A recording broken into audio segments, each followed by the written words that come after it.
Donc, je vais juste dire bienvenue à tout le monde.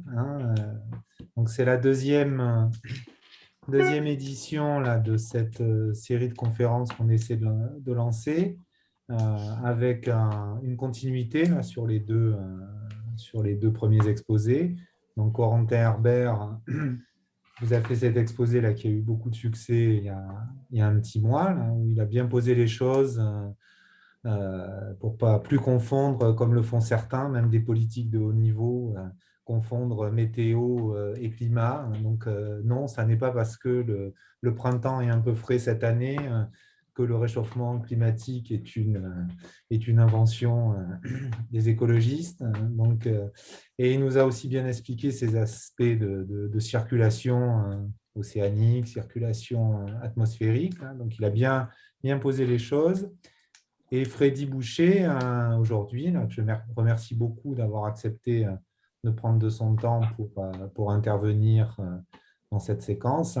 Freddy, aujourd'hui, va davantage regarder les aspects énergétiques. Et enfin, ça, il va vous exposer les choses là-dessus. Et voilà, ça fera sur avec ces deux conférences, là, on espère pouvoir vous donner un peu des éléments pour poser la réflexion. Parce que c'est vrai que ce sont des thématiques où il y a beaucoup de sciences, mais il y a aussi beaucoup de non-sciences et de dogmes, des choses comme ça. Donc, c'est bien d'avoir des repères et des capacités à analyser les situations de manière cohérente et scientifique. Donc, ces deux exposés, j'espère, y contribueront. Et on essaiera de continuer dans la suite, là, d'aborder des sujets évidemment scientifiques, mais avec des impacts importants pour le citoyen et rester sur ces lignes. Voilà, je ne vais pas être trop bavard. Je vais laisser Pierre Delplace introduire l'orateur et servir d'animateur. Bonne conférence à tous.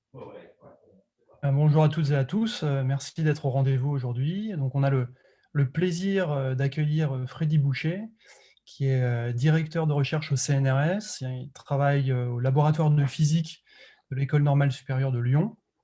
C'est un spécialiste de physique statistique et en particulier, il s'intéresse à la dynamique du climat. Il a notamment développé des techniques, des méthodes de calcul numérique pour la prévision d'événements dits rares, extrêmement rares, qui influencent de façon abrupte les systèmes physiques, dont par exemple le climat. On peut penser par exemple aux événements caniculaires qui nous ont tous touchés. Il enseigne également les aspects physiques de la transition énergétique et des impacts des changements climatiques à l'École normale supérieure avec deux collègues, Antoine Venaille et Corentin Herbert, qu'on a eu le plaisir d'écouter fin mars. Et puis, il est également impliqué dans différentes instances et groupes de réflexion sur la transition écologique, la transition énergétique, en particulier à l'École normale supérieure de Lyon. Donc, on a le plaisir d'écouter non seulement un scientifique dont les sujets portent sur les questions climatiques, mais également un citoyen engagé sur ces questions. Donc, je vais lui laisser la parole. Une toute petite précision avant. Il m'a expressément dit qu'il fallait à tout prix l'interrompre dès que vous aviez des questions. Donc, vraiment, n'hésitez pas soit à poser des questions dans le chat, et puis je sélectionnerai les questions. Ou, sinon, vous pouvez juste débrancher votre micro, laissez-le fermé et débranchez-le pour poser une question. N'hésitez pas, voilà, poser une question directement à Freddy. Et il y aura de toute façon une séance de questions à la fin de la présentation. Dernière chose, sachez que la conférence est filmée, donc si vous intervenez, il faut que vous acceptiez de donner vos droits à l'image. Voilà, maintenant je laisse la parole à Freddy Boucher, qui va donc nous parler de transition énergétique et de lutte contre les réchauffements climatiques. Merci beaucoup Pierre, merci beaucoup Patrice Bourtesagne, Pierre Delplace, et puis à toute l'équipe de Cargès pour organiser ça. Je pense que c'est une très bonne idée parce que moi j'ai travaillé sur le climat depuis des années, mais je pense que maintenant tout le monde a compris le changement climatique, plus personne ne remet ça en cause. Par contre, il faut faire quelque chose pour lutter contre le changement climatique. la transition énergétique, c'est un des aspects, peut-être le plus important pour le changement climatique. Mais là, pour le coup, il n'y a pas du tout d'accord, en fait, au niveau du débat public. Et ce que je vais essayer de faire aujourd'hui, c'est comme ça a été dit tout à l'heure, c'est d'insister sur les aspects scientifiques. C'est-à-dire que moi, je ne vais pas vous donner mon avis sur la question. Il y a plein de gens qui donnent leur avis. Certains sont experts, parfois certains ne sont pas experts. Parce que je vais vous donner l'avis qui correspond à l'avis du GIEC, en fait. Les idées générales qui sont développées dans les rapports du GIEC. Le GIEC, c'est le groupe international de scientifiques qui répond, qui écrit régulièrement un rapport scientifique à la fois sur le climat, les impacts du changement climatique, mais aussi sur les solutions. Et donc, il y a des parties de rapport qui traitent de la transition énergétique et des aspects économiques. Donc, j'insiste sur cet aspect. Ce que je vais vous donner, ce n'est pas mon avis, c'est vraiment quelque chose, je vais essayer de le faire de façon scientifique. Alors, évidemment, on n'est jamais tout à fait neutre, donc il y a une partie d'interprétation, mais les éléments factuels sont des éléments qui sont partagés par tout le monde. Donc, je vais partager mon écran. Donc, comme l'a dit Pierre, ça me fera très plaisir si vous me posez des questions. Comme l'auditoire est très, très divers, je vais dire des choses qui vont être très faciles pour certains, parfois trop faciles, trop difficiles pour d'autres.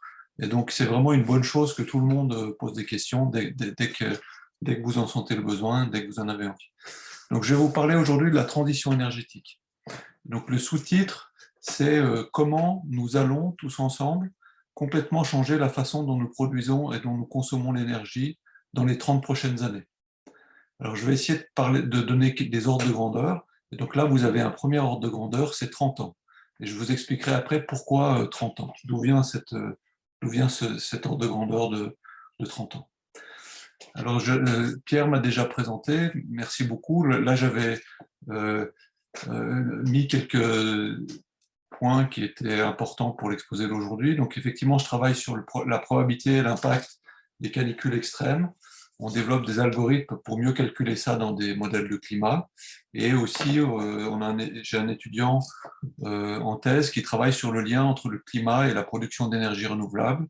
Et on travaille pour pouvoir discuter de ça avec les gens de RTE, par exemple, qui travaillent sur l'intégration des énergies renouvelables dans le système électrique.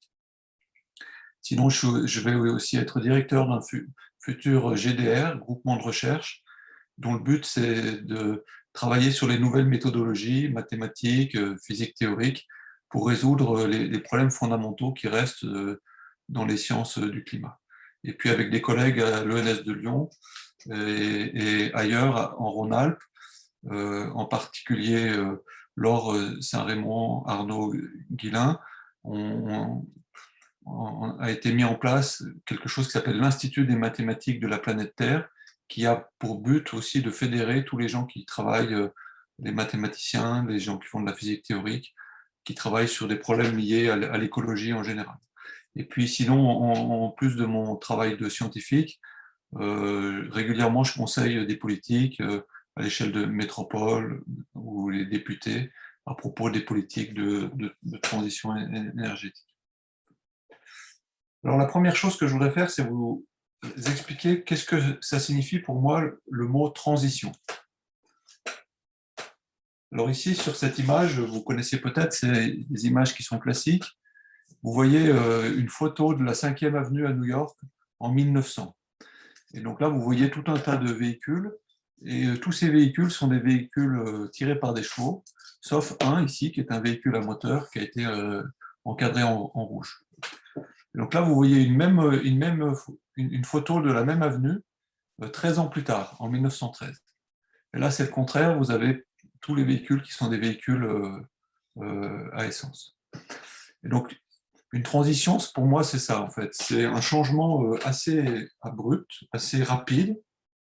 Alors, ça dépend. Ici, rapide, ça veut dire qu'en 13 ans, en gros, les conditions économiques, on a inventé des voitures, et dès que les conditions économiques ont été favorables, et ben, très, très rapidement, elles ont pris le dessus sur les transports à chevaux. Alors, c'est quelque chose qui fait intervenir de la technologie, parce qu'il a fallu inventer les voitures. C'est quelque chose qui fait intervenir de l'économie, parce qu'il a fallu que ça devienne viable. Ça fait intervenir des changements sociaux qui sont très, très importants, parce qu'évidemment, il y a tout un tas de métiers, tout un tas de façons de travailler qui vont changer. Et de cette manière-là, on change de façon assez rapide notre environnement technique, la façon dont on se transporte, en l'occurrence. Alors, quand on parle de transition énergétique, c'est vraiment à ça qu'on pense, en fait. C'est comment est-ce que tout un tas de choses comme ça vont assez rapidement changer dans les 30 ans qui viennent pour qu'on arrive à complètement supprimer les émissions de gaz à effet de serre et de cette manière-là à lutter contre le changement climatique. Alors, je vais commencer par un premier chapitre dans lequel je vais reparler un petit peu des impacts du changement climatique, en complément de ce qu'a dit Corentin Herbert la dernière fois. Et puis, je vais essayer de faire le bilan de où on en est en termes d'émissions de gaz à effet de serre. Alors là, vous voyez une courbe, peut-être que Corentin vous l'a montré, je ne sais pas, qui montre le lien entre les émissions de gaz à effet de serre et la température. Donc, c'est une courbe qui vient d'un rapport du GIEC. Le GIEC, c'est le Groupement international d'études sur le climat. Et donc, c'est quelque chose qui fait le bilan des connaissances scientifiques sur le domaine. Donc, c'est le genre de résultat sur lequel 99,999% des scientifiques s'accordent parmi les spécialistes du sujet. Donc là, vous voyez sur l'axe en bas la quantité de dioxyde de carbone qu'on a émis depuis 1870, c'est-à-dire depuis la première révolution industrielle, et puis sur l'axe des ordonnées, la température. Alors la courbe noire, c'est des observations.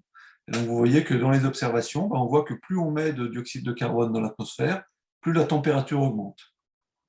Et puis les courbes de couleur, c'est des courbes qui correspondent à des scénarios du GIEC, des scénarios de projection. C'est-à-dire qu'on ne sait pas ce qui va se passer dans le futur.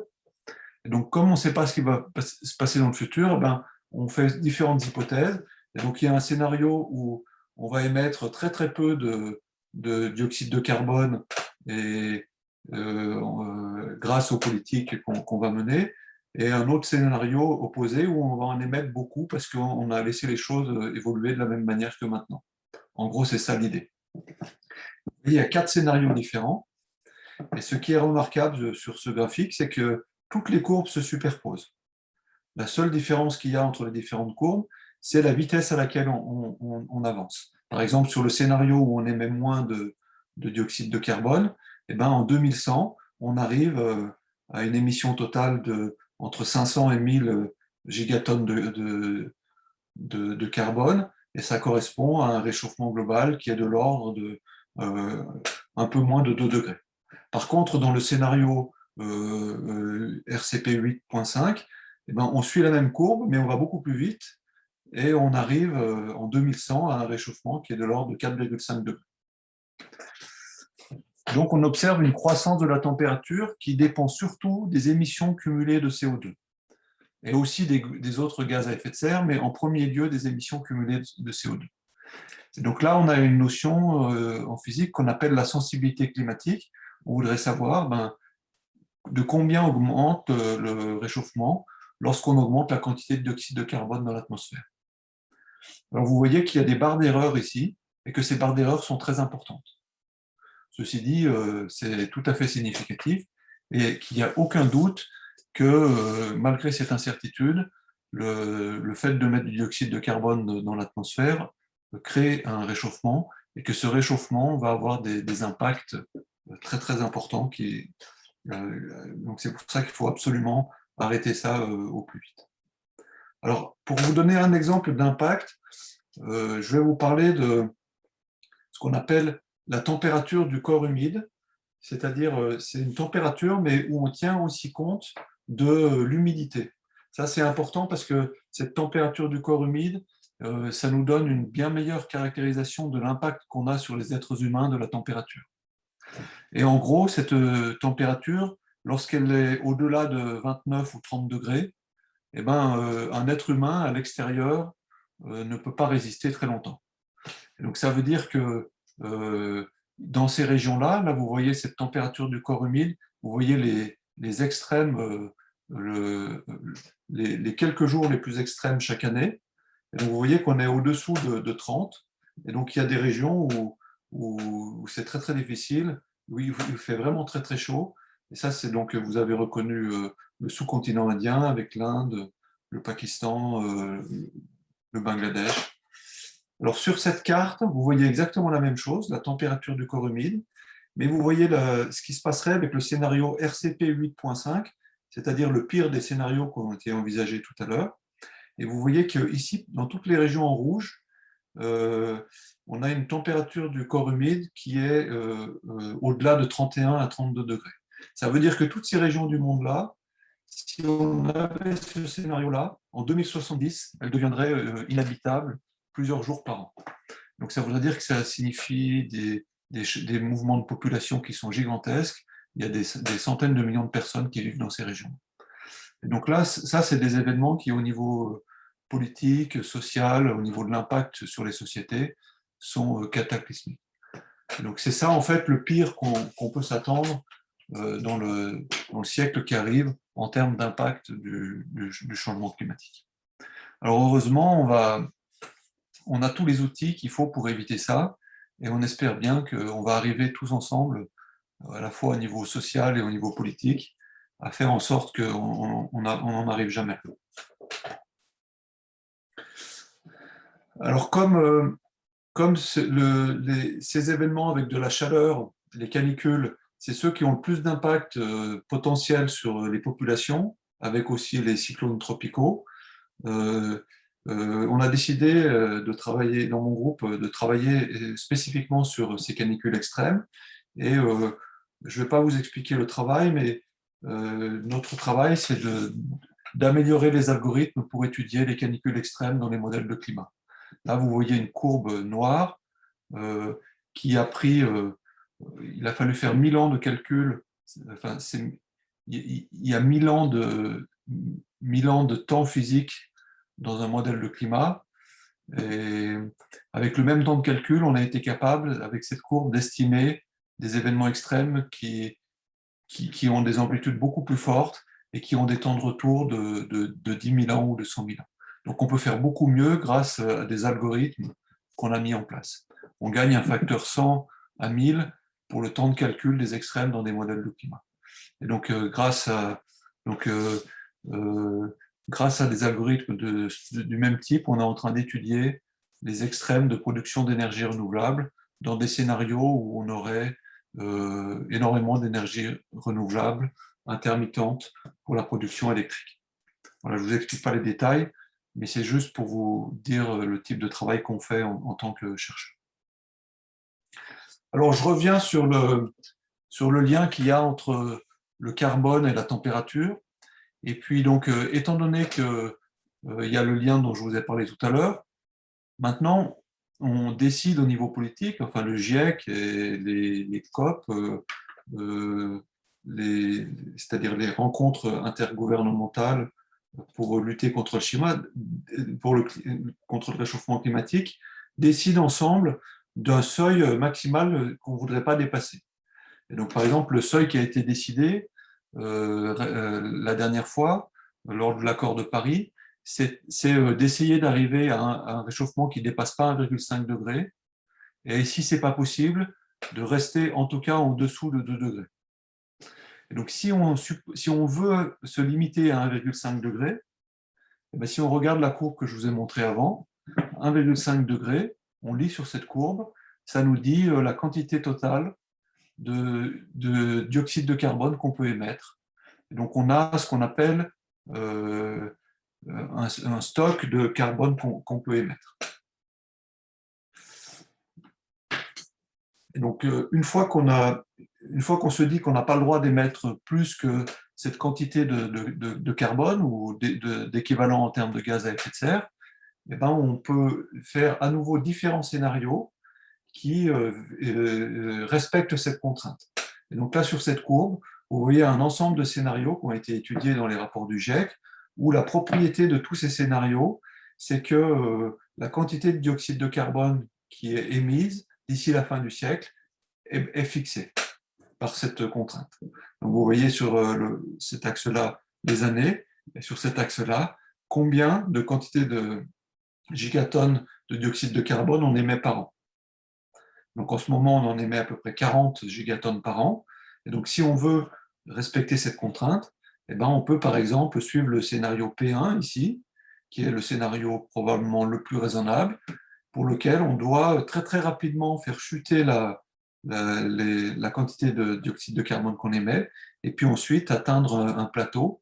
En fait, le plateau, là, il est même un peu au-dessous de zéro, c'est-à-dire qu'on doit reprendre le dioxyde de carbone dans l'atmosphère, par exemple en plantant des forêts, ou en utilisant une bonne gestion des sols, ou avec d'autres approches. Donc on appelle ça le budget carbone, le fait qu'on a une quantité maximale maintenant à utiliser. Alors, si on regarde comment est ce budget carbone par rapport aux quantités qui nous restent de pétrole, de gaz naturel et de charbon. Ça, c'est ce qu'on appelle les ressources fossiles. Et donc, ça conduit à regarder une question classique en écologie. On a deux types de problèmes en écologie. On a un problème de pollution, le fait qu'on pollue et donc qu'on détruit notre environnement, ou alors un problème de ressources. Un problème de ressources, ça veut dire qu'on est en train d'utiliser toutes les ressources naturelles et que bientôt, on n'aura plus rien pour faire fonctionner notre économie. Donc la question, c'est d'un point de vue du climat, est-ce qu'on a un problème de ressources ou est-ce qu'on a un problème de pollution? Dit autrement, est-ce qu'on va avoir un problème parce qu'on n'a pas assez de pétrole ou pas assez de charbon? Ça, c'est le problème de ressources. Ou au contraire, est-ce qu'on va avoir un problème parce qu'on a trop de pétrole et trop de charbon et que ça va avoir un impact tel sur le réchauffement climatique que ça va poser des problèmes? Donc ces graphiques-là permettent de répondre à cette question. Alors sur le premier, vous voyez l'ensemble des réserves fossiles. Donc les réserves fossiles, c'est tout ce qu'on connaît comme ressources qui sont exploitables économiquement. C'est-à-dire que les vraies ressources, c'est beaucoup plus que ça. Ça, c'est tout ce qu'on peut exploiter et qui est rentable économiquement.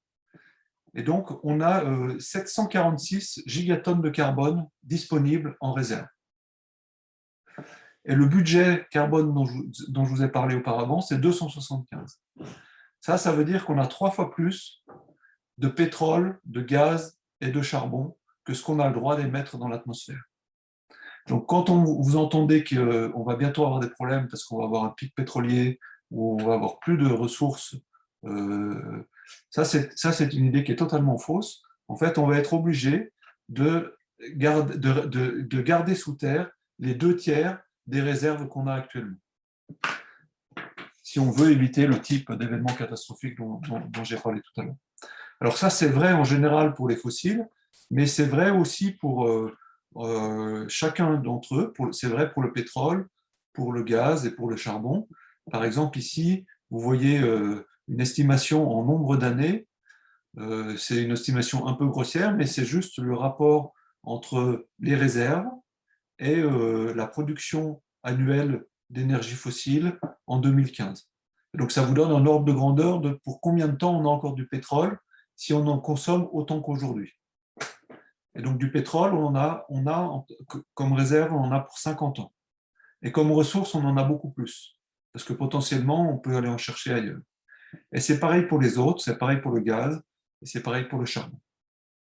Donc, vous avez vu que ces ordres de grandeur, ici, en termes d'années, ils sont beaucoup plus grands que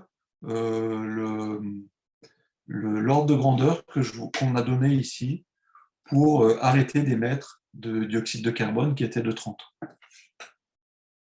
Donc c'est une autre façon de voir le fait que beaucoup des réserves qu'on a en pétrole, en gaz naturel et en charbon, on va devoir les laisser là où elles sont, on va devoir ne pas les utiliser. Donc évidemment, je ne l'ai pas dit, mais probablement vous le savez tous, le problème du réchauffement, c'est lié au gaz à effet de serre, donc c'est lié à l'énergie. Et donc notre but, c'est de limiter les émissions de gaz à effet de serre. Alors là, vous voyez ce qu'on a fait ces 30 dernières années et quels sont les objectifs pour l'instant. C'est quelque chose un document qui vient de l'Agence européenne de l'environnement, où vous avez les statistiques ici entre 1990 et 2020, et puis vous avez des projections pour la suite. Alors vous voyez, c'est des millions de tonnes équivalent dioxyde de carbone, donc c'est tous les gaz à effet de serre. Donc la courbe noire ici, c'est la courbe qui correspond à l'Europe. Et donc vous voyez qu'elle décroît tendanciellement. Elle décroît de façon assez substantielle. Et en fait, on avait des objectifs au niveau européen, tous ensemble, qui étaient de réduction de 20% en 2020. Et vous voyez qu'on va passer au-dessous de ces objectifs. C'est-à-dire que l'Europe a fait mieux que ses objectifs. Alors évidemment, il y a une partie qui est due au Covid, mais même sans le Covid, on allait passer au-dessous des objectifs. C'est-à-dire qu'on allait faire mieux que les objectifs. Par contre, ici, vous voyez aussi des projections avec les mesures politiques qui ont déjà été votées, les mesures existantes. Et vous voyez qu'on continue à décroître, mais qu'avec ce rythme de décroissance, on passe au-dessus, cette fois-ci, de ce qui était la cible pour 2030, qui était une réduction de 40% par rapport à 1990. Donc pour ça, il faudrait qu'il y ait avoir des mesures additionnelles au niveau de l'énergie et au niveau politique. Et puis là, vous avez un dernier point qui est le nouvel objectif qui a été décidé par l'Europe depuis récemment. Je crois que les décisions ont été prises il y a 9 mois. Et donc, le nouvel objectif est une réduction de moins 55% en 2030 par rapport à 1990 et un objectif de neutralité carbone en 2050. Et donc, la conclusion de ces graphiques, c'est que finalement, jusqu'à présent, on a tenu nos objectifs au niveau européen. Donc, ce qu'on a fait, c'est ce qu'on avait prévu de faire. Donc, c'est une très bonne nouvelle. C'est quelque chose que les gens, la plupart des citoyens ne savent pas. Par contre, si on veut vraiment tenir les objectifs pour la suite, les objectifs qui sont importants pour être en accord avec les courbes que je vous ai montrées auparavant, eh bien, il va falloir prendre de nouvelles mesures et prendre de nouvelles décisions politiques.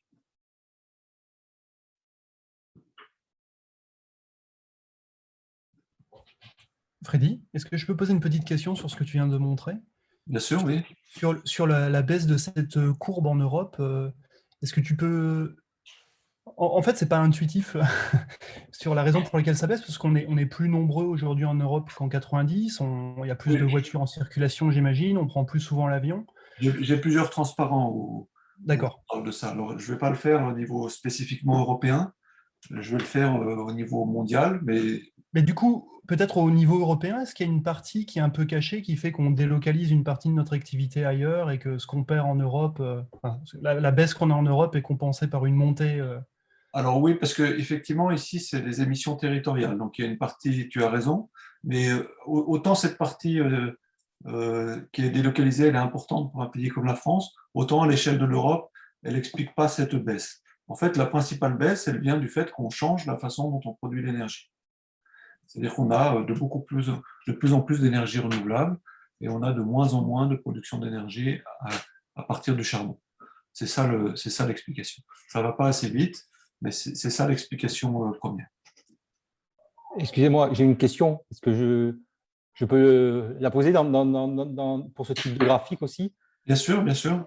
Est-ce que les objectifs dont vous parlez pour l'Europe, par rapport aux objectifs à l'échelle mondiale que vous avez évoqués dans les différents scénarios que vous avez montrés, est-ce qu'ils tiennent compte du fait que si les Européens, peut-être les Américains, etc., ils ont des objectifs de baisse et de neutralité, ça tient compte du fait qu'il y a des pays qui auront forcément une hausse, parce que tout simplement, ils veulent accéder à une forme de développement et qu'ils sont sous-développés. Oui. Autrement dit, par rapport à l'objectif moyen à l'échelle mondiale que vous avez montré, est-ce que l'objectif européen il est plus ambitieux que celui-là? Oui, les objectifs des pays développés doivent être beaucoup plus ambitieux que les objectifs des pays qui sont en développement. Ça, c'est une nécessité éthique, c'est normal. Donc, toute la difficulté, c'est qu'on arrive à ce que tout le monde ait des objectifs importants, y compris les pays en voie de développement, et qu'en même temps, on arrive à avoir un développement économique qui soit bon pour tout le monde. Donc, la question que vous posez, elle est très, très importante. Effectivement, ici, l'Europe a des objectifs de neutralité carbone en 2050, mais par exemple, la Chine a annoncé des objectifs de neutralité carbone en 2060 ou 2070, j'ai oublié. Et donc on tient compte, c'est normal de tenir compte du fait que il y a des développements économiques qui sont différents. On va revoir ça dans différentes courbes que je vais vous montrer après. D'accord, merci. Alors, il y a différents choix politiques possibles. C'est-à-dire que, on peut choisir, disons que, pour résumer ça, dans les rapports dans certaines publications liées aux réflexions pour le GIEC, là, un collègue des Pays-Bas a fait un ensemble a travaillé sur ce qu'on appelle des chemins possibles au niveau socio-économique, et qui raconte 5 types d'histoires différentes. Donc, c'est classé sur 2 axes. Là, c'est un axe où on va avoir des sociétés qui sont plus inégalitaires. Plus on va vers la droite, plus c'est inégalitaire. Et à ce moment-là, si on a des sociétés qui sont plus inégalitaires, à ce moment-là, on a du mal à prendre des mesures de diminution des impacts et d'adaptation. Et puis là, vous avez sur cet axe-là, vous avez des choix qui correspondent à ne pas travailler suffisamment sur l'aspect diminution des émissions. Et donc, c'est ce qui a été appelé ici difficulté pour réduire l'impact des changements climatiques. Donc, par exemple, vous avez ici le scénario qui est le scénario qui est préféré de gens comme moi, par exemple, qu'on appelle là, ils l'ont appelé un scénario de croissance verte, où on a plus de coopération au niveau mondial, on a des développements technologiques importants, par exemple les énergies renouvelables, on a des décisions politiques importantes, on limite la croissance de la population, on limite les inégalités dans la société, on fait de la sobriété, c'est-à-dire qu'on fait très attention aux économies d'énergie, on utilise des renouvelables et aussi toutes les politiques d'efficacité énergétique, on change notre façon de manger un petit peu, on protège les forêts, etc. Donc ça, c'est un scénario où on garde un monde avec un souci social et un souci d'égalité, et en même temps, on a une forte volonté de développer les technologies et de changer la manière dont on produit l'énergie. Et puis là, vous avez d'autres scénarios où là, on a des scénarios où on consomme moins d'énergie, on émet moins d'émissions, mais on a d'autres problèmes liés au fait qu'on l'a fait au détriment de certaines populations et qu'on a plus d'inégalités. Ou là, au contraire, vous avez un scénario où c'est un scénario purement technologique, où on continue à utiliser beaucoup d'énergie, etc. Donc ça, c'est juste des schémas, on ne sait pas ce qui va se passer, mais c'est juste des schémas de pensée qui permettent de réfléchir à ce genre de choses. Alors, par rapport à ces problèmes, souvent on entend dans le débat public la question de croissance ou décroissance. Alors, ça, c'est une question très importante. Moi, je ne vais pas y répondre directement parce que je pense que la question est mal posée si on la pose de cette manière-là. Simplement, ce qu'on peut remarquer, c'est que dans toutes les sociétés depuis qu'on les connaît, dans le monde moderne, il y a toujours une très forte corrélation entre ces 6 points ici. La stabilité sociale des sociétés, la croissance des échanges économiques, ce qu'on mesure par le PIB, la croissance de la consommation d'énergie, la croissance des émissions de gaz à effet de serre, la croissance de la consommation des ressources naturelles et la croissance des impacts environnementaux en général. Tout ça a toujours été corrélé jusqu'à présent. Alors évidemment, ça ne peut pas continuer, il faut absolument qu'on change ça. Et donc la question, c'est à quel niveau est-ce qu'on va essayer de casser ces corrélations.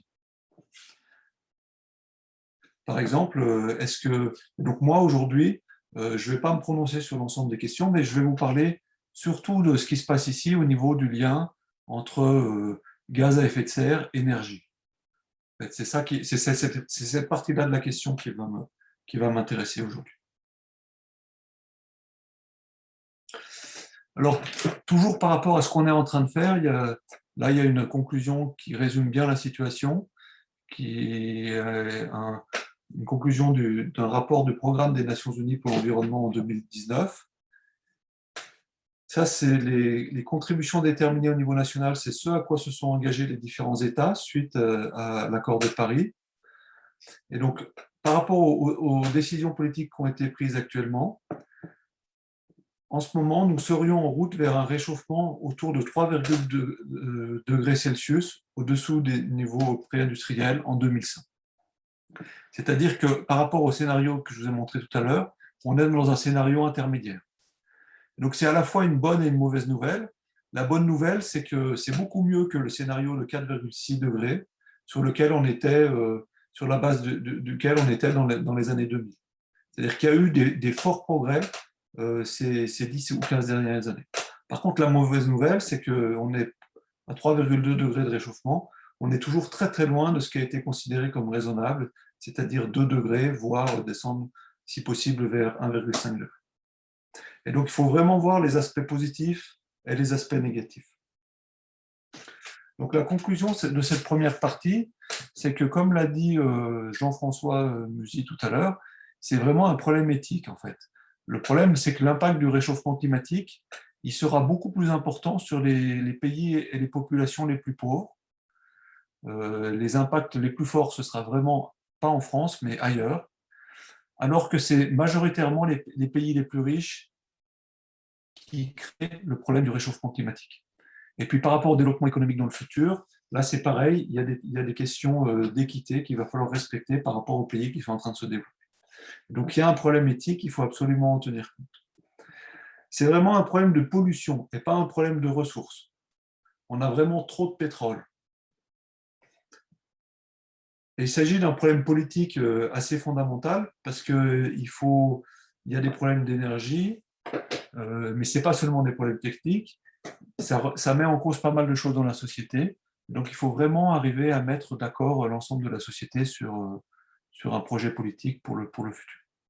Alors les ordres de grandeur que je vous ai donnés pour l'instant, c'est 30 ans pour le temps qu'on a pour le faire. Donc ce n'est pas exactement demain, c'est vraiment 30 ans. 30 ans, c'est parce que c'est le temps qu'il faut pour changer le système énergétique, pour changer l'organisation des sociétés. Et puis l'ordre de grandeur, ben, ça se mesure aussi en gigatonnes de carbone. Donc l'ordre de grandeur, c'est 300 gigatonnes de carbone.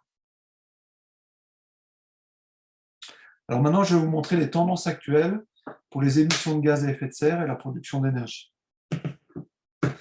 Alors là, vous voyez les émissions globales de CO2 depuis les années 90.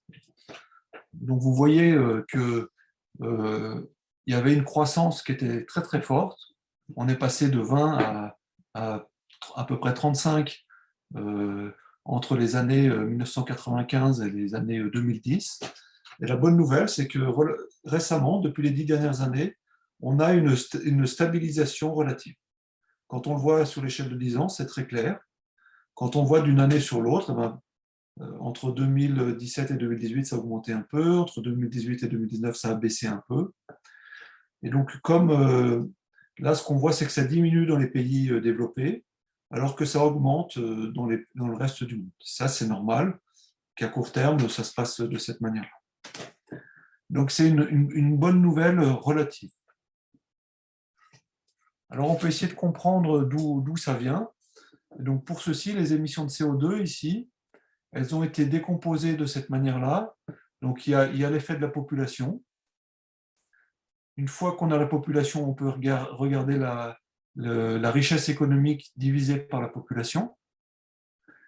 On peut regarder l'énergie par rapport au PIB, c'est-à-dire l'énergie pour avoir une certaine richesse économique. Ou on peut regarder la quantité de CO2 produite par unité d'énergie. Alors là, c'est ça c'est égal à ça, on a juste écrit 2 fois la même chose, mais c'est intéressant de le décomposer de cette manière-là, parce que là on voit que c'est purement un problème technique, c'est la façon dont on produit l'énergie. Là c'est un problème technique, mais c'est aussi un problème de choix de société, c'est-à-dire comment on utilise, si on utilise plus ou moins d'énergie dans l'économie. Là c'est la richesse des échanges économiques pour faire fonctionner la société, et puis là c'est la population. Alors, par exemple, sur ce graphique, on voit ce qui s'est passé ces 10 dernières années et comment est-ce qu'on a réussi à stabiliser les choses par rapport à ces 3 termes-là. Donc, vous voyez, par exemple, les barres vertes. Les barres vertes, elles correspondent à la croissance économique. Donc, comme on a eu une croissance économique au niveau mondial, eh ben, on émet plus de dioxyde de carbone. Ce terme-là a contribué à une croissance. Par contre, l'énergie qu'on utilise par unité de PIB a diminué. Ça signifie qu'on a fait des progrès du côté de l'efficacité énergétique de l'économie. Par exemple, on a installé des ampoules basse consommation, on a changé les moteurs électriques, de manière générale, on a fait des progrès d'efficacité. Et puis les barres grises, ça, c'est le CO2 qu'on émet par unité d'énergie. Alors là, vous voyez que ça a été parfois positif, parfois négatif. C'est plutôt... donc quand c'est négatif, c'est bien. Donc c'est plutôt bien récemment, mais c'est très petit quand même. Ça ne permet pas du tout de compenser la croissance économique.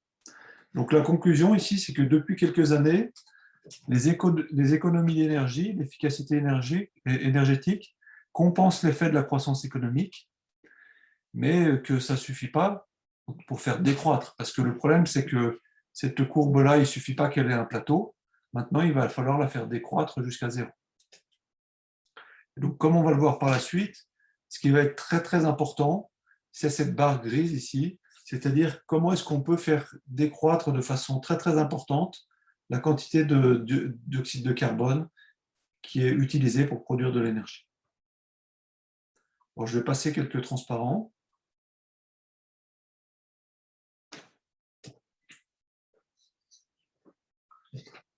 Alors, on va regarder par exemple le système électrique.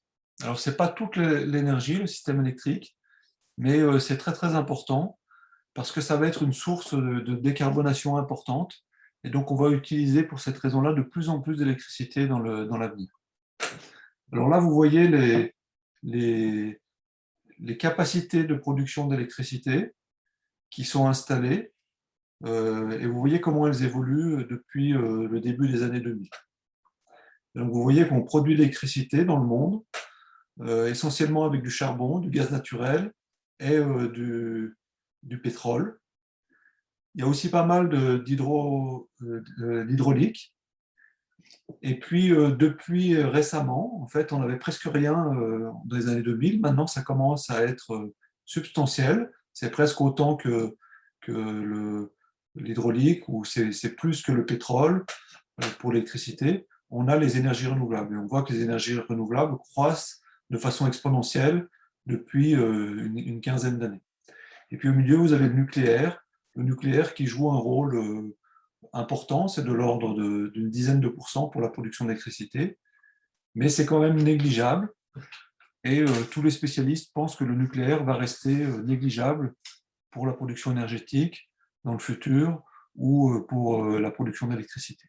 Pourquoi ? Parce que on peut pas. D'abord, il n'y a pas vraiment de ressources pour utiliser du nucléaire pour tout le monde pendant longtemps. Et puis aussi, on n'imagine pas pouvoir produire toute l'énergie partout dans le monde, dans tous les pays, avec du nucléaire. Ça poserait des problèmes géopolitiques très importants.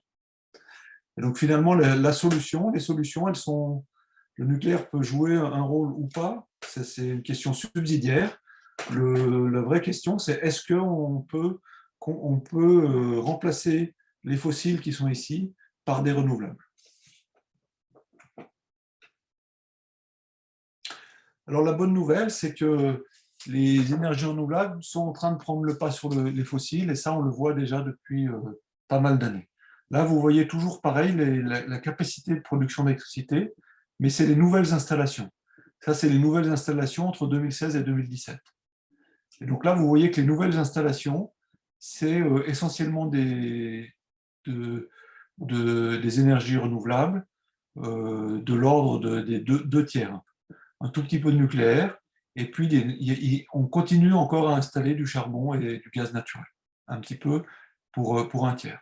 Alors ça, c'est les capacités de production. C'est pas vraiment pour la production elle-même, il faut tenir compte d'un facteur de charge qui n'est pas le même pour toutes ces énergies. Alors c'est quelque chose qui est... Donc là, vous voyez entre 2016 et 2017, là c'est une autre façon de voir la même chose. Mais là, vous voyez entre 2017 et 2018, et vous voyez, c'est vrai à nouveau. Et donc, ce n'est pas juste une fluctuation, c'est vraiment quelque chose qui est en train de se mettre en place de façon fondamentale. Les nouvelles sources de production d'électricité au niveau mondial, maintenant, c'est des renouvelables. Et donc, on est en train de vivre une vraie transition de ce point de vue-là. Alors, pourquoi ça se passe comme ça? Pourquoi ça arrive maintenant? Alors, la raison pour laquelle ça arrive maintenant, c'est que il y a eu des investissements très très forts. Et vous le voyez par exemple ici, ça c'est aux États-Unis. Vous voyez les investissements dans le renouvelable, et vous voyez que ils ont augmenté très très fort et ils restent très hauts ces dernières années. Donc là, vous le voyez au niveau mondial. Donc c'est pareil, c'est les investissements dans les énergies renouvelables. L'Europe a dominé pendant un certain temps. Maintenant, c'est plutôt la Chine qui domine. Mais globalement, au niveau mondial, on investit de plus en plus dans les énergies renouvelables. Alors la raison principale, c'est que les énergies renouvelables sont devenues économiquement viables, ce qui n'était pas du tout le cas auparavant. Là, vous voyez par exemple ce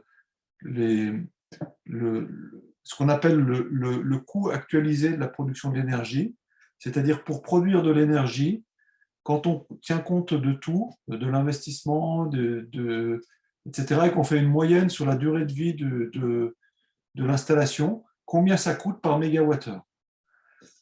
Alors cette courbe-là, c'est le solaire. Et donc en 2009, ça coûtait en moyenne, pour les États-Unis, $359 par mégawattheure.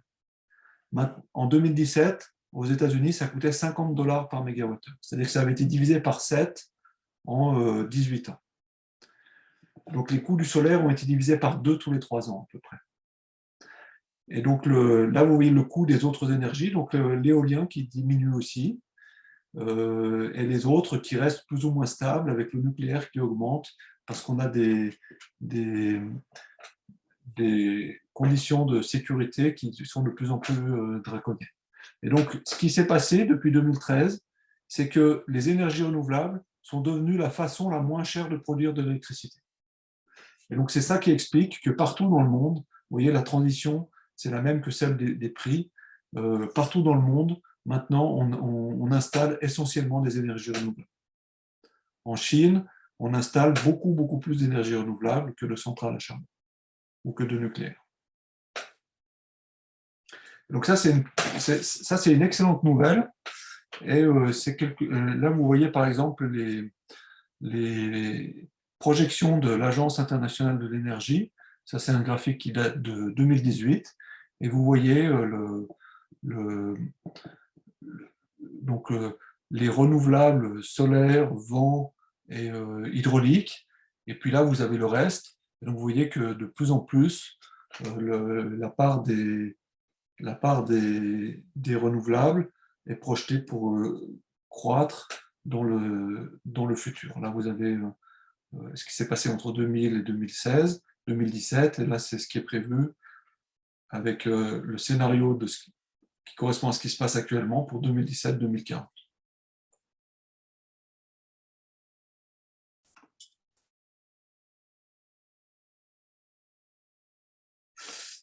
Donc, je vais aller directement à la conclusion de cette deuxième partie parce que j'avance un peu trop lentement. Donc, la conclusion de cette deuxième partie, c'est que ben, nous avons plus ou moins stabilisé les émissions de gaz à effet de serre grâce aux politiques d'efficacité énergétique. Alors ça, c'est une bonne nouvelle, mais ça ne suffit pas du tout. Ça ne suffit pas du tout pour vraiment diminuer les émissions de gaz à effet de serre et les ramener à zéro dans les décennies qui viennent. Un autre point positif, c'est qu'on a rendu les énergies renouvelables matures techniquement et économiquement. Et donc, les experts pensent que ce sera la source potentielle d'une diminution très importante des émissions de CO2 dans le futur. Le troisième point, sur lequel je vais venir par la suite, c'est que ces progrès techniques et scientifiques, ils sont vraiment majeurs, ils sont essentiels, mais ils ne suffiront pas, parce que pour mettre en œuvre tout ça, il va falloir aussi qu'il y ait des changements plus profonds dans la société, qui ne sont pas des changements purement techniques. C'est ce que je vais essayer de vous expliquer dans la troisième partie. Alors, je continue. Hein. N'hésitez pas à m'interrompre. Moi, je ne vois pas la conversation. Donc, je ne vois pas si vous me posez des questions ou pas, si vous n'intervenez pas. Alors, donc, il ne suffit pas qu'on ait des renouvelables, il faut encore voir comment ça se traduit dans la société. Donc, c'est ce qu'on va faire ici, dans la troisième partie. On va regarder ce que signifie la transition énergétique en pratique, et en particulier, comment on peut projeter ça vers l'horizon 2050, où on devrait avoir, on espère, arriver à obtenir la neutralité carbone. Alors parfois, dans le débat public, les gens opposent sobriété et technologie. On voit, certains disent, c'est grâce à la technologie qu'on va s'en sortir, d'autres disent, non, pas du tout, c'est d'abord nos comportements.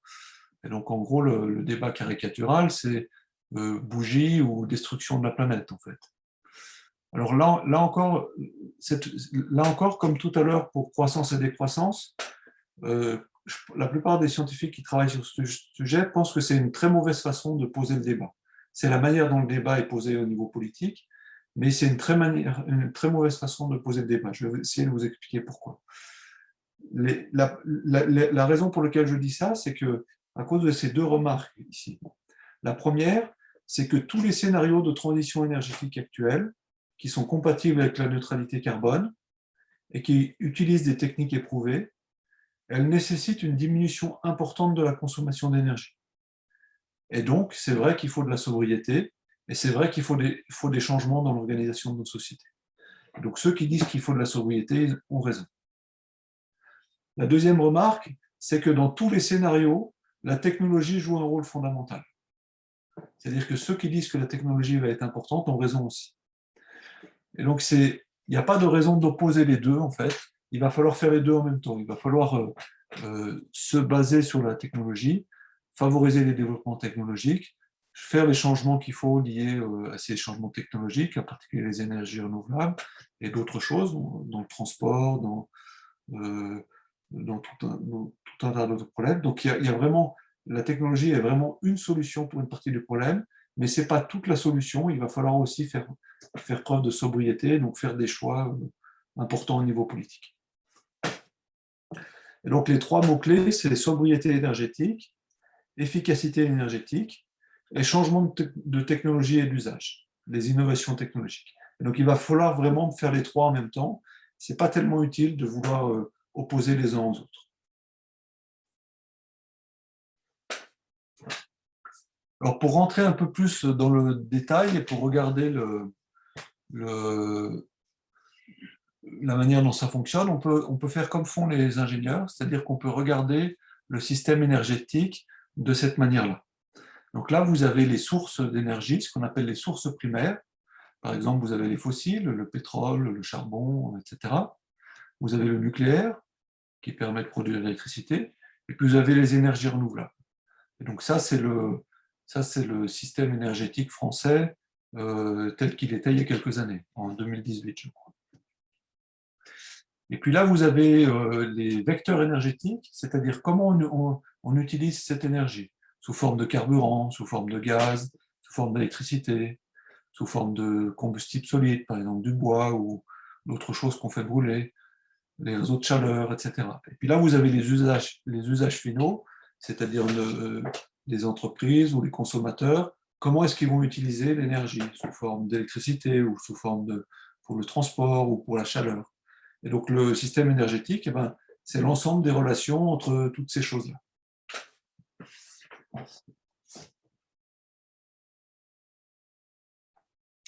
Alors quand on fait un scénario de transition énergétique, eh ben, c'est un modèle qui permet de mettre ensemble la façon dont fonctionnent toutes ces choses pour voir si les hypothèses qu'on fait de changement sont compatibles entre elles. Par exemple, on a envie de voir si on met beaucoup de renouvelables sur le système électrique, si ça fonctionne. On a envie de voir... donc on a des modèles qui sont plus ou moins complexes, qui incluent de l'économie ou pas, qui incluent les aspects techniques à un niveau plus ou moins développé, qui permettent d'étudier les transitions énergétiques possibles. Alors un scénario, c'est jamais une prédiction, c'est ce qu'on appelle un outil de prospective. C'est-à-dire que ce n'est pas un truc qui nous dit voilà ce qui va se passer ou voilà ce qu'il faut qu'il se passe. Parce que pour faire un scénario, on est obligé de faire tout un tas d'hypothèses. Il faut qu'on suppose qu'on va faire ci, qu'on va faire ça, qu'on va faire ça. Et le scénario, il sert juste à dire, ben voilà, si je fais ces hypothèses-là, est-ce que tout ça est compatible avec le système technique et le système économique? Et quelles conséquences ça a? Et donc c'est pour ça qu'en général, on fait plusieurs scénarios pour tester des hypothèses. Et les experts, de cette manière-là, arrivent à discuter qu'est-ce qui est possible, qu'est-ce qui n'est pas. Et ça permet ensuite de guider les choix au niveau politique ou au niveau du débat public. Alors, par exemple, en France, il y a plusieurs acteurs qui font des scénarios. Il y a des acteurs qui dépendent du gouvernement, par exemple l'ADEME, l'Agence de développement et de maîtrise de l'énergie. Il y a l'ANCRE, l'Alliance nationale coordination pour la recherche pour l'énergie. Il y a ce qu'on appelle la stratégie nationale bas carbone, qui est la stratégie de l'État pour diminuer les émissions de gaz à effet de serre. Mais il y a aussi des associations comme Negawatt qui font leurs scénarios. Il y a aussi les grands industriels, par exemple EDF ou RTE. À l'international, on a aussi des scénarios comme ça, comme par exemple l'Agence internationale de l'énergie ou les services de la Commission européenne, etc., etc. Il y a des scénarios de chercheurs, il y a des scénarios d'instituts. Donc le débat en fait scientifique s'organise autour de ces scénarios. Le scénario, c'est les outils qui vont permettre aux scientifiques de confronter les différentes hypothèses. Alors ce que fait le GIEC par rapport à tout ça, c'est qu'il fait un travail de synthèse de l'ensemble des travaux de recherche qui sont faits, universitaires et institutionnels, et il donne en fait les éléments de synthèse. C'est-à-dire, le GIEC explique ce sur quoi les experts sont d'accord, quelles sont les conclusions qui font consensus, ce sur quoi on ne sait pas trop, avec des hypothèses où il n'y a pas de consensus, et ce pourquoi, clairement, on ne sait pas du tout. Et donc on peut lire les rapports du GIEC qui font la synthèse de l'ensemble de ces travaux. Alors là, par exemple, vous voyez une image qui vient de Negawatt, mais il y a des scénarios comme ça qui fonctionnent dans tout un tas d'autres cadres. C'est vraiment un outil scientifique, en fait, qui permet de vérifier au niveau du comportement technique ou technico-économique si ce qu'on dit fonctionne. Donc, il va falloir que les ordres de grandeur soient les bons, que ça fonctionne bien, etc. Et puis après, une fois qu'on a fait ces scénarios, on peut décrire la façon dont le système énergétique, là c'est une figure un peu comme tout à l'heure, un peu compliquée, où on a toutes les façons d'utiliser de l'énergie, je ne vous la décris pas, on peut décrire comment elle pourrait changer en 2050, en faisant certaines hypothèses. Donc ça, par exemple, c'est le scénario de Negawatt, où Negawatt a fait certaines hypothèses qui incluent des choix bien particuliers.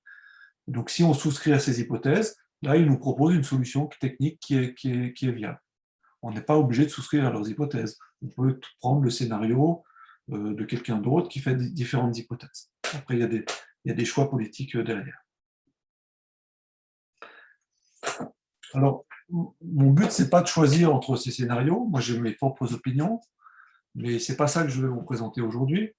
Là, je vais vous présenter 4 scénarios qui ont été considérés comme caractéristiques dans le dernier rapport du GIEC qui étudiait la possibilité de diminuer le réchauffement et de le limiter à 1,5 degré. Donc, il y a 4 scénarios ici qui ont été appelés P1, P2, P3 ou P4. Donc, peut-être que vous reconnaissez les courbes que je vous ai montrées au début. C'est des courbes comme ça, là. Excusez-moi. C'est des courbes comme celle-ci. On a sur un axe les années et sur l'autre axe combien on émet de tonnes de gaz à effet de serre. Donc le P1, c'est celui qui décroissait le plus rapidement et qui se stabilisait à un niveau négatif pas trop bas. Et le P4, c'est un autre où on ne fait pas ce qu'il faut à court terme. Et donc après, on est obligé d'avoir des émissions négatives qui sont très importantes. Alors, je vais revenir à mon transparent et je vais vous expliquer ce que c'est que les émissions négatives. Mais les émissions négatives, c'est ce qu'on voit en jaune ici. Les émissions négatives, ça veut dire qu'on est obligé d'utiliser des technologies ou de planter beaucoup d'arbres ou de faire des choses très, très invasives au niveau de l'usage des sols, etc., pour arriver à recapter le trop de dioxyde de carbone qu'on a mis dans l'atmosphère. Donc, le P1, c'est celui qui utilise le moins de... Le P1, vous voyez, il n'y a pas de jaune ici. Et le jaune, en fait, c'est les techniques de capture et de stockage du carbone. Donc le P1 n'utilise pas ces techniques de capture et de stockage du carbone.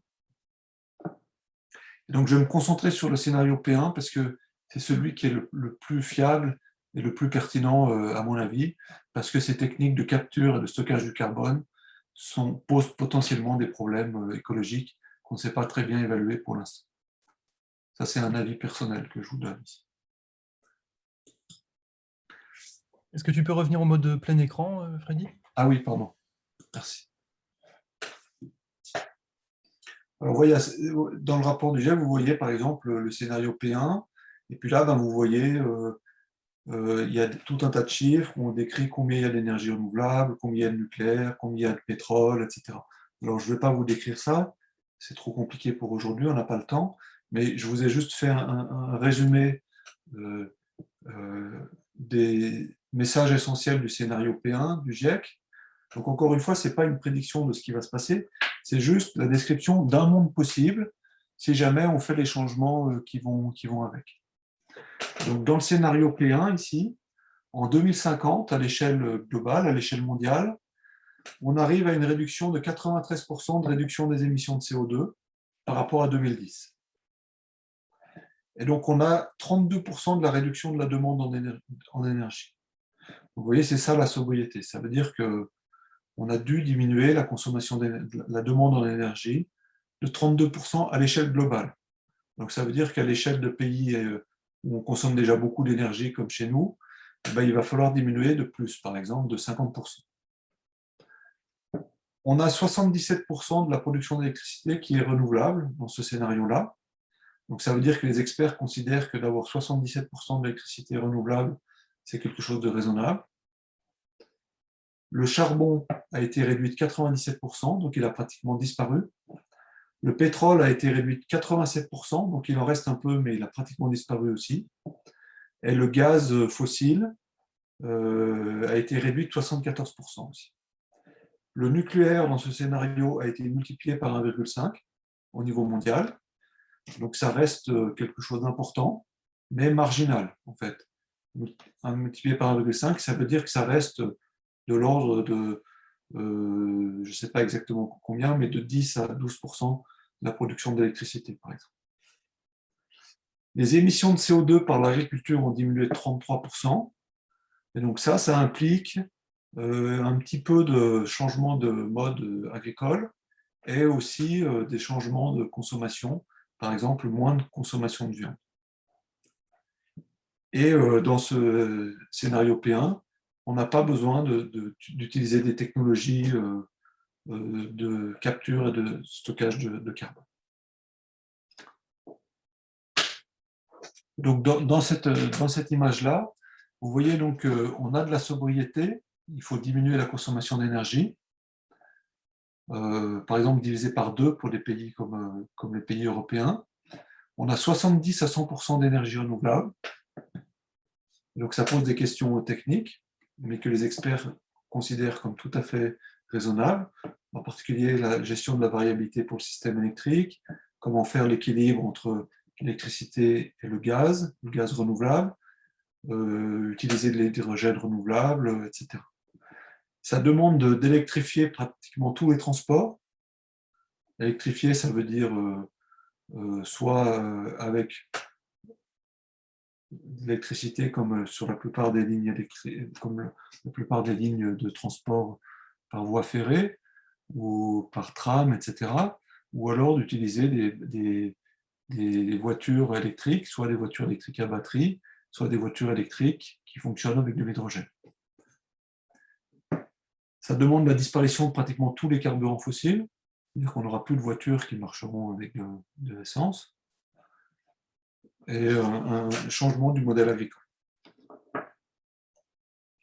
Donc je vais arrêter parce que j'ai été un petit peu trop long, mais là, ce transparent avait pour but d'expliquer comment en France ça marche, comment on arrive à diminuer par 2 la quantité d'énergie consommée dans ce type de scénario.